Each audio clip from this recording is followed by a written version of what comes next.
இந்தியாவிலேயே அதிகமான எண்ணிக்கையிலான தொழிற்சாலைகள் இங்கதான் தமிழ்நாட்டில் தான் இருக்கு. இப்ப இந்த பேக்ரவுண்ட்ல இருந்து பார்த்தோம்னா தமிழ்நாடு ஒரு உற்பத்தி மாநிலம். உற்பத்தி மாநிலங்கள் ஜிஎஸ்டினால பாதிக்கப்படும். சரி, இதை அவங்களே ஒத்துக்கிட்டு தான் பாராளுமன்றம் ஒத்துக்கிட்டு. மகாராஷ்டிராவுமே உற்பத்தி மாநிலங்கள் தானே, அங்க ஆட்சி இருக்கக்கூடிய பாஜக தானே, அவங்க பாதிக்கப்பட மாட்டாங்க. மறுக்கல. என்னன்னா தமிழ்நாட்டை பாதிக்கும் அப்படிங்கறதுனால மத்த மாநிலத்தை பாதிக்காதுன்னு சொல்லல. சரி, அதிகமாக தமிழ்நாட்டை பாதிக்குது, அதிகமாக தமிழ்நாட்டினுடைய பொருளாதாரத்தை பாதிக்குது. அதே அளவுக்கு மகாராஷ்டிராவையும் பாதிக்குது இல்ல.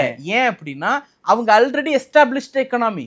100 வருடமா 150 வருடமா இன்னைக்கு வந்து வறுமையிலிருந்து மீண்டு வந்த மாநிலம் தமிழ்நாடு மாதிரி நீங்க அதை ஒப்பிட முடியாது. இன்னொன்னு, எல்லா ஊர்லயும் இண்டஸ்ட்ரி வச்சுக்கிட்டு ஹெட் குவார்டரை வந்து மகாராஷ்டிரால வச்சிருப்பாங்க.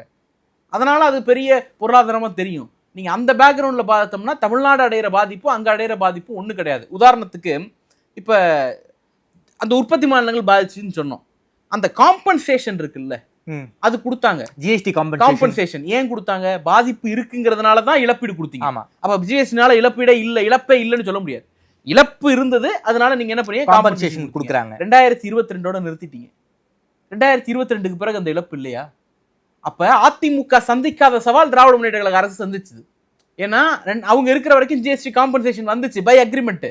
அவங்க அக்ரிமெண்ட்லேயே 2022 நிறுத்துவோம்னு போட்டாங்க. 2022 ஜிஎஸ்டி காம்பன்சேஷன் நின்று போச்சு. வருஷத்துக்கு 20,000 கோடி தமிழ்நாடு அரசுக்கு இழப்பு.